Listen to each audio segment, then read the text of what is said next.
할렐루야.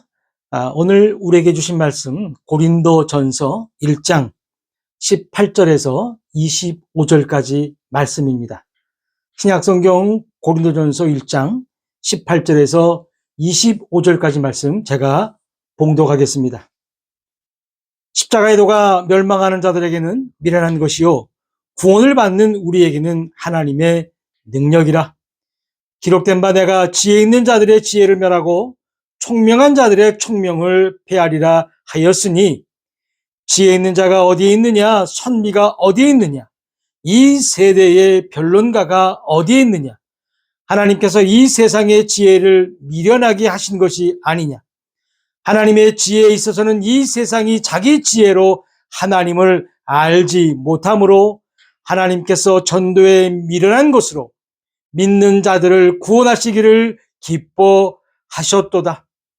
유대인은 표적을 구하고 헬라인은 지혜를 찾으나 우리는 십자가에 못 박힌 그리스도를 전하니, 유대인에게는 꺼리끼는 것이요 이방인에게는 미련한 것이로되 오직 부르심을 받은 자들에게는 유대인이나 헬라인이나 그리스도는 하나님의 능력이요 하나님의 지혜니라. 하나님의 어리석음이 사람보다 지혜롭고 하나님의 약하심이 사람보다 강하니라. 아멘. 지난 수요일은 새벽부터 그 다음 날인 목요일 새벽까지 또 많은 눈이 내렸습니다. 마지막 눈이길 바랬지만 3월이나 또 4월까지 눈 소식이 있다고 합니다. 그럼에도 불구하고 오는 화요일은 민족의 명절인 설날입니다. 이곳에 살다 보면 설날보다는 내일 이곳 캐나다 정규 공휴일인 패밀리데이, 가정의 달이 피부에 먼저 와 닿는 것 같습니다. 미국도 프레지던트의 날로 연방정부 공휴일이라고 합니다. 아무튼 한국이나 캐나다, 미국까지 이번 주는 쉬는 날이 있어 감사한 한 주가 될 것 같습니다. 우리는 오늘 고린도전서 강의 세 번째 시간으로 복음 전파의 어리석음으로라는 제목으로 말씀을 나누기를 원합니다. 사실 오늘 본문은 예수 그리스도를 구주로 영접한 사람들에게는 크게 문제될 것이 없는 말씀입니다. 당연한 말씀이고 암기하고픈 말씀이며 우리의 신앙을 단단하게 해주는 말씀이라는 것입니다. 바울은 지금 당시 로마 제국 안에서 가장 두드러진 두 부류의 사람들을 만나고 있습니다. 바로 헬라인이고 유대인입니다. 그런데 이 두 부류의 사람들은 각기 저들만이 갖고 있는 특색이 있다는 것입니다. 그럼에도 일치가 되는 것은 철저하게 복음을 무시하고 미련한 것으로 취급한다는 것입니다. 지금 바울은 이러한 상황 속에서 오늘 본문을 시작하고 있는 것입니다. 18절입니다.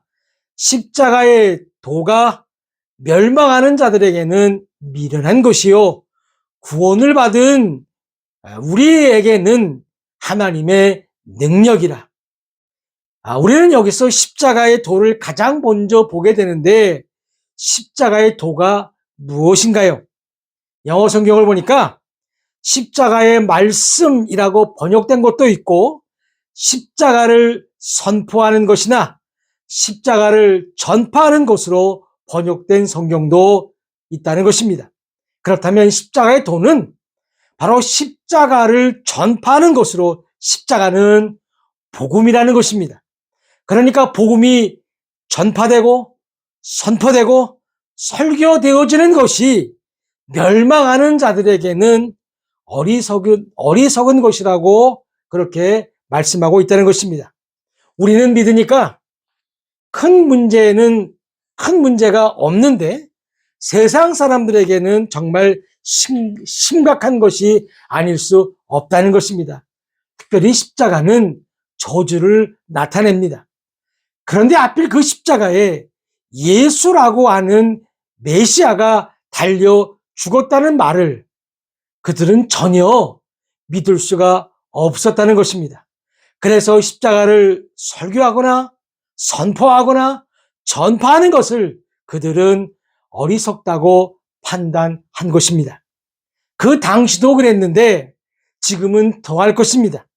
지금 사람들은 어쩌면 하나님의 힘을 빌리지 않고 자신의 능력으로, 자신의 재능으로, 자신의 노력으로도 얼마든지 인간답게 살아갈 수 있다고 믿는다는 것입니다. 그래서 성경은 그때나 지금이나 이 십자가의 복음을 미련하다고 한다는 것입니다. 하지만 구원받은 우리에게는 하나님의 능력이라는 것입니다. 하나님의 능력을 때로는 기적이요 이적으로 믿고 싶어하는 사람들도 많이 있습니다.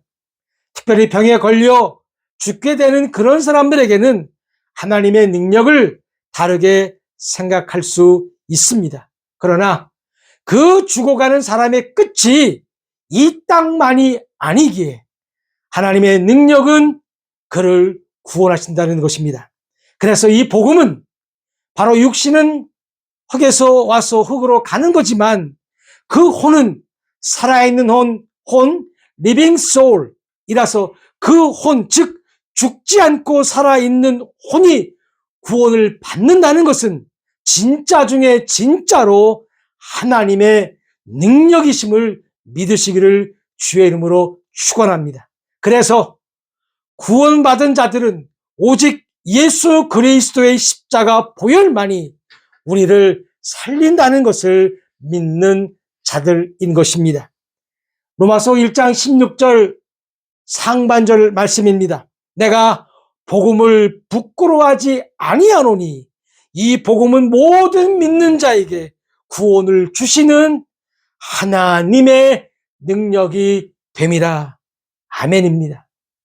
다시 우리 본문 19절 말씀입니다. 기록된 바 내가 지혜 있는 자들의 지혜를 멸하고 총명한 자들의 총명을 폐하리라 하였으니, 지금 바울은 구약성경 이사야 29장 14절을 인용하고 있습니다.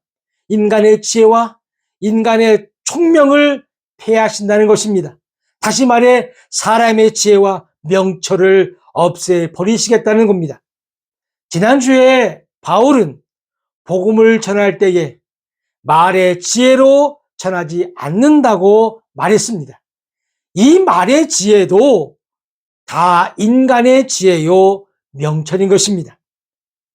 AI를 통해 자동차, 로봇, 무기 등등을 만드는 지혜가 있어도 이 지혜로는 결코 하나님을 알 수 없다는 것입니다. 바울이 이렇게 인간의 지혜와 명철을 말하고 나서 다음 절에는 본격적으로 인간의 어리석은 우수한 인재들을 나열하고 있습니다. 20절입니다. 지혜 있는 자가 어디 있느냐? 선비가 어디 있느냐? 이 세대의 변론가가 어디 있느냐?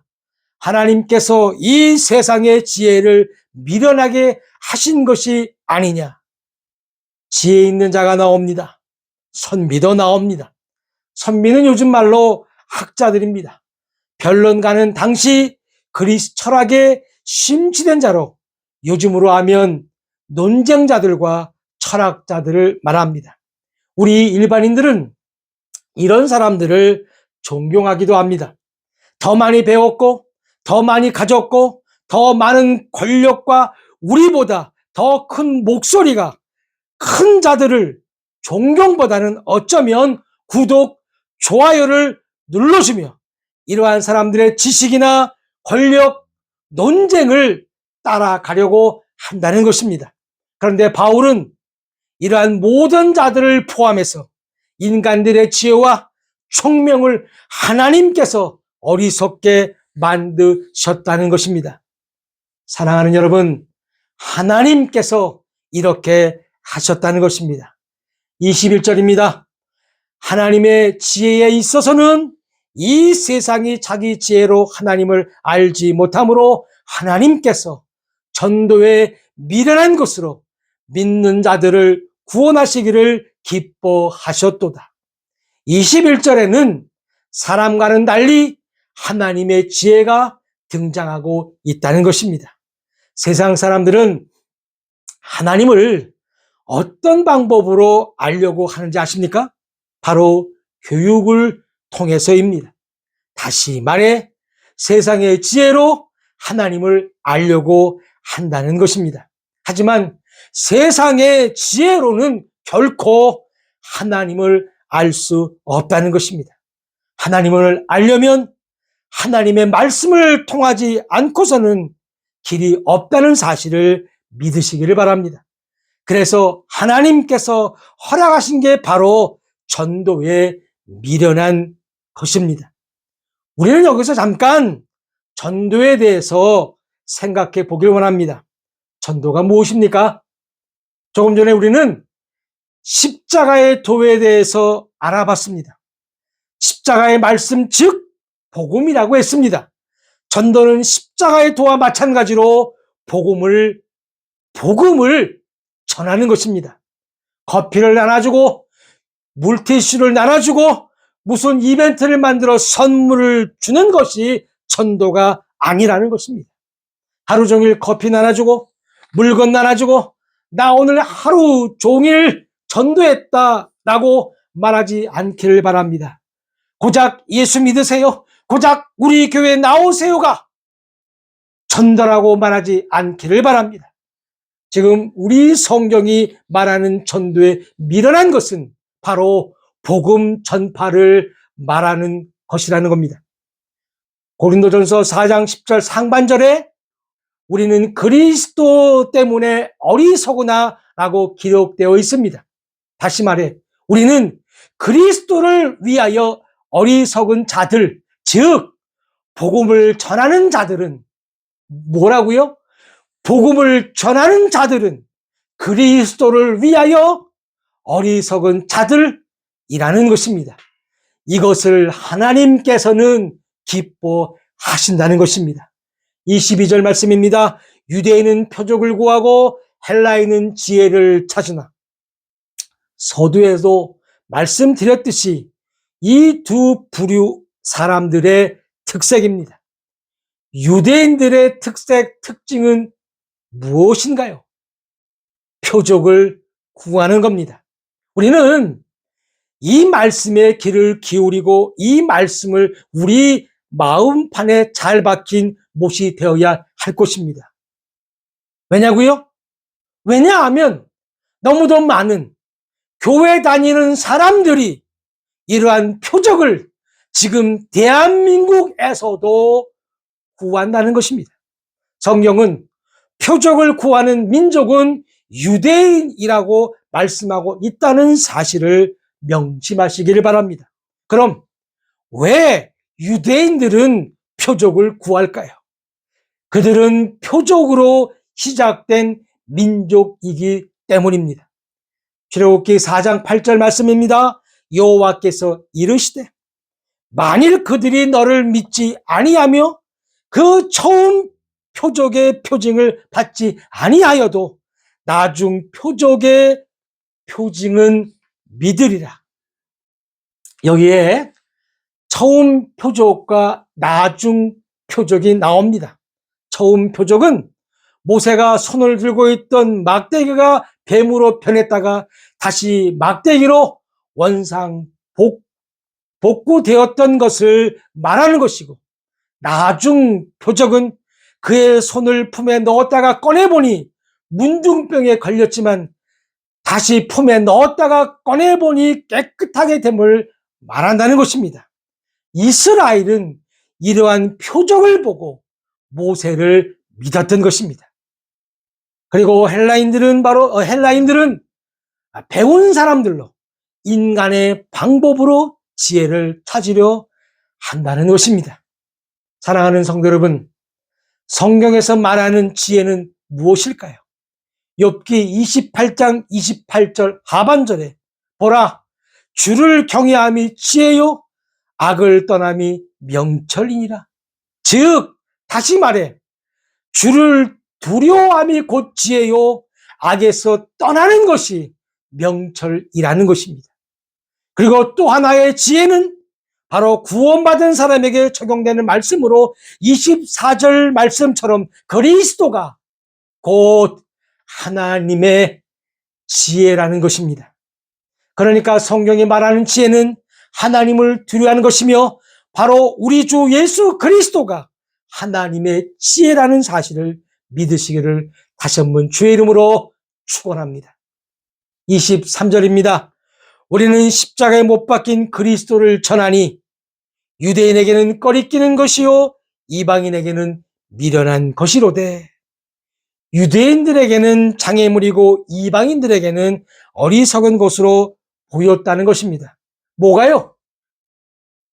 바로 우리가 조금 전에 읽었던 18절의 십자가의 도입니다. 바로 이 십자가의 도가 십자가에 못 박힌 그리스도를 전파하는 것입니다. 만약에 그리스도께서 십자가에서 죽지 않으시고 거기서 내려오셨다면 아마도 믿을 사람은 많았을 것입니다. 하지만 그가 거기서 그냥 내려오셨다면 그것은 십자가의 도가 될 수 없다는 것입니다. 마태복음 11장 25절입니다. 그때에 예수께서 대답하여 이르시되 천지의 주제이신 아버지여 이것을 지혜롭고 슬기 있는 자들에게는 숨기시고 어린 아이들에게는 나타내심을 감사하나이다. 그래서 우리는 이 하나님의 능력에 감사하는 것입니다. 이 하나님의 지혜에 감사하는 겁니다. 왜냐고요? 우리에게는 보여주셨기 때문에 감사하다는 사실을 깨닫기를 주의 이름으로 축복합니다. 예수 그리스도가 오심으로 인간 세상은 완전히 달라졌습니다. 더 이상 하나님의 자녀가 되는 일에는 남녀노소 및 지위 고하가 필요 없게 되었다는 것입니다. 어떠한 죄인이라도 부르심에 아멘하고 주께 나오는 자들은 하나님의 능력으로 하나님의 지혜로 구원을 받는다는 것입니다. 이 하나님의 지혜와 하나님의 능력은 감히 사람들의 것하고는 비교조차 할 수 없다는 것입니다. 마지막으로 24절과 25절 말씀입니다. 오직 부르심을 받는 자들에게는 유대인이나 헬라인이나 그리스도는 하나님의 능력이요 하나님의 지혜니라. 하나님의 어리석음이 사람보다 지혜롭고 하나님의 약하심이 사람보다 강하니라. 조금 전에 처음 표적과 나중 표적의 말씀을 전하면서 문둥병이라는 단어가 생각이 나서 마지막으로 이 일화를 전해보려고 합니다. 내가 10여 년 전에 전라남도 소록도를 방문한 적이 있었습니다. 거기서 들은 이야기입니다. 그 옛날 소위 문둥병에 걸리면 많은 사람들, 그중에 부모나 가족들, 형제들이 그 환자들을 소록도에 버려두고 갔다고 합니다. 한 지방에 살고 있는 한 가정에 그만 막내딸이 문둥병에 걸렸다고 합니다. 이 병에 걸리면 격리를 해야 되고 사람들에게 알리지도 못했습니다. 만약에 문둥병에 걸렸다는 것이 알려지면 그 가정에 있는 남아있는 모든 식구들에게도 해가 끼쳤기 때문입니다. 아버지는 그 딸을 죽이기로 작정하고 밤에 조용히 딸을 불러내 돌로 치려고 하는데 아이의 눈망울이 너무 예뻐서 죽이지 못하고 서로 부여안고 엉엉 울었다고 합니다. 그리고 나서 새벽에 그 딸을 데리고 소록도의 나안자촌이라는 곳에 아이를 버려두고 왔다고 합니다. 그 가정에는 또 다른 아들과 또 다른 딸들이 있었는데 공부도 잘하고 결혼도 잘해서 서울에서 잘 정착하고 살았다고 합니다. 세월이 많이 지났습니다. 아버지는 어느덧 할아버지가 되어 뒷방 늙은이 신세가 되었습니다. 잘난 아들과 잘난 딸들은 승승장구하고 아주 더 잘 나갔다고 합니다. 그런데 요즘 들어 이 잘난 아들과 잘난 딸들 때문에 아버지는 더 섭섭한 마음만 들었다고 합니다. 그때 문득 50여 년 전에 자신이 버렸던 막내딸이 생각이 났습니다. 그 아버지는 그 딸을 죽기 전에 한번 만나고 싶어 소록도로 찾아가서 그 딸을 다시 만났다고 합니다. 버려진 딸도 어느덧 60이 넘었고 머리가 하얀 할머니가 되어 있었다는 것입니다. 아버지를 본 그 딸은 아버지께 큰 절을 하고 흐르는 눈물을 닦기만 했습니다. 그런 후 그녀는 그 아버지께 자신을 처음 이곳에 버린 아버지를 원망했다고 털어놨습니다. 아버지도 고개를 들지 못했습니다. 그런데 그녀의 눈은 더 이상 눈물이 고이지 않았고 반짝반짝 빛이 났다고 합니다. 그리고 그녀는 이곳에서 하나님을 만났다고 말합니다. 나같이 이렇게 병들고 배운 것 없고 심지어 가족들로부터 버림받은 죄인인 나도 예수를 믿을 수 있나요? 고백하면서 그녀는 주님께 나아갔다고 말합니다. 하나님께서는 그녀를 사랑해 주셨고 그녀는 구원받은 하나님의 자녀가 되었으며 가족들을 위해서 지금도 기도하고 있다는 것입니다. 그녀는 자신을 버린 아버지께 나를 이곳에 인도해 주시고 그리고 하나님을 만나게 해 주셔서 감사하다는 말을 했다고 합니다. 사랑하는 성도 여러분, 이것이 바로 하나님의 능력이요, 이것이 바로 십자가의 도라는 사실을 믿으시기를 바랍니다. 잘난 자녀들은 다 자기가 잘나서 그렇게 된 줄 알았지만 못나고 병들고 심지어 죽이려까지 한 이 막내딸은 전도에 밀어낸 것으로 복음 전파의 어리석음으로 그녀뿐만 아니라 그녀의 아버지 또한 하나님 앞으로 나오게 했다는 사실을 믿으시기를 주의 이름으로 축원합니다. 최첨단 시대를 산다고 여러분의 지혜와 명철을 의지하지 마시고 우리를 죄에서 구원하시는 이 놀라우신 주님 앞에 우리를 다시 낮추고 이번 설을 통해서 전도의 미련함으로 복음 전파의 어리석음으로 묻 심령들과 우리의 사랑스러운 혹 믿지 않는 가족들을 살리시는 그들의 혼을 구해오는 우리 모두가 다 되시기를 주님의 이름으로 축원하면서 다 같이 그 혼들을 위하여 주님께 기도 드리시겠습니다.